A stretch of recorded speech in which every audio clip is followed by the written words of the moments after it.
नमस्कार भक्तों, हिंदी मंजूषा चैनल पर आपका स्वागत है। चलते हैं धार्मिक कहानी मंच की ओर। जय श्री कृष्णा। आज जो कहानी आपके सामने पेश कर रही हूँ उसका शीर्षक है असली समय। ये एक सत्य घटना पर आधारित है। मुरलीधर बाबा जो कि एक साधु हैं, उनके जीवन से जुड़ी हुई एक सत्य घटना। एक बार मुरलीधर बाबा वृंदावन पहुँचे। कुछ दिन वहाँ रहे, घूमे, मंदिरों के दर्शन किए, भक्ति में लीन रहे। जब लौटने का समय आया तो मन में एक विचार आया, क्यों ना प्रभु को भोग अर्पित करके प्रसाद साथ ले लिया जाए। उन्होंने रामदाने के लड्डू खरीदे, मंदिर जाकर श्रद्धा से चढ़ाए, फिर अपने आश्रम में आकर विश्राम करने लगे। अगली सुबह उन्होंने ट्रेन पकड़नी थी। दूसरे दिन वो यात्रा पर निकल पड़े। सुबह चली ट्रेन शाम तक दिल्ली पहुंच गई। उन्होंने सोचा कि अभी पटना तक पहुंचने में तो कुछ और घंटे लगेंगे, भूख लग रही है, यहाँ ट्रेन आधा घंटा रुकेगी, क्यों ना हाथ मुँह धोकर संध्या कर ली जाए, कुछ प्रसाद ग्रहण कर लिया जाए। स्नान किया, लड्डुओं का डिब्बा खोला, देखा कि लड्डुओं में चींटियाँ लगी हुई हैं।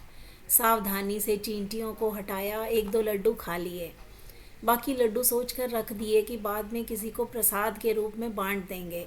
लेकिन संत का हृदय तो मक्खन जैसा कोमल होता है। उनका ध्यान लड्डुओं से हटकर उन नन्ही चींटियों पर अटक गया। वे सोचने लगे, ये चींटियाँ वृंदावन से इस डिब्बे में आई होंगी, इतनी दूर यहाँ तक आ गई बिना जाने बिना समझे। जिनका जन्म ब्रज भूमि में हुआ वो वहाँ की पवित्र धूल में पली बड़ी। अब न जाने इन्हें वापस लौटने में कितना समय लगेगा, लौट भी पाएंगी या नहीं। उनके मन में गलानी भर आई। मैंने अनजाने में इनको पवित्र स्थान से दूर कर दिया। उन्होंने निश्चय किया, नहीं, मुझे वापस जाना पड़ेगा। उन्होंने सभी चींटियों को फिर से बड़े ध्यान से उसी डिब्बे में रखा, वापस वृंदावन की ओर चल पड़े। वहाँ पहुँचकर मिठाई की दुकान के पास डिब्बा ज़मीन पर रख दिया, हाथ जोड़कर खड़े हो गए। मन ही मन बोले, जब मेरे भाग्य में इस धाम में रहना नहीं है तो मुझे यह अधिकार भी नहीं है कि जिनके भाग्य में वे स्थान हैं उन्हें वहाँ से दूर कर दूँ। दुकानदार ने यह दृश्य देखा, पास आकर कहा, महाराज, अगर मिठाई खराब हो गई है तो मैं नहीं दे देता हूँ। संत मुरलीधर मुस्कुराए, बोले, मिठाई में कोई दोष नहीं था, गलती मुझसे होने वाली थी, उसी का प्रायश्चित कर रहा हूँ। जब दुकानदार को पूरी बात समझ आई तो वह भावुक होकर संत मुरलीधर बाबा के चरणों में बैठ गए। उनकी आंखों से आंसू बहने लगे। संत की आंखें भी नम हो गई। असल में बात शब्दों की नहीं, भावना की होती है।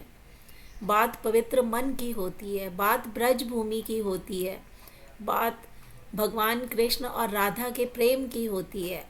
जो समझ आ जाए उसके लिए गहरी सीख है, जो ना समझे उसके लिए बस एक कहानी है। भक्तों, जब भी घर से बाहर निकलें तो अपने घर में विराजमान भगवान से मिलकर जाएं, और जब लौट कर आएँ तो उनसे फिर मिलना ना भूलें, क्योंकि वो आपके लौटने की प्रतीक्षा करते हैं। एक छोटा सा नियम बना लीजिए, जब भी घर से बाहर जाएं तो मंदिर के सामने कुछ क्षण खड़े होकर कहें, प्रभु आइए, मेरे साथ चलिए।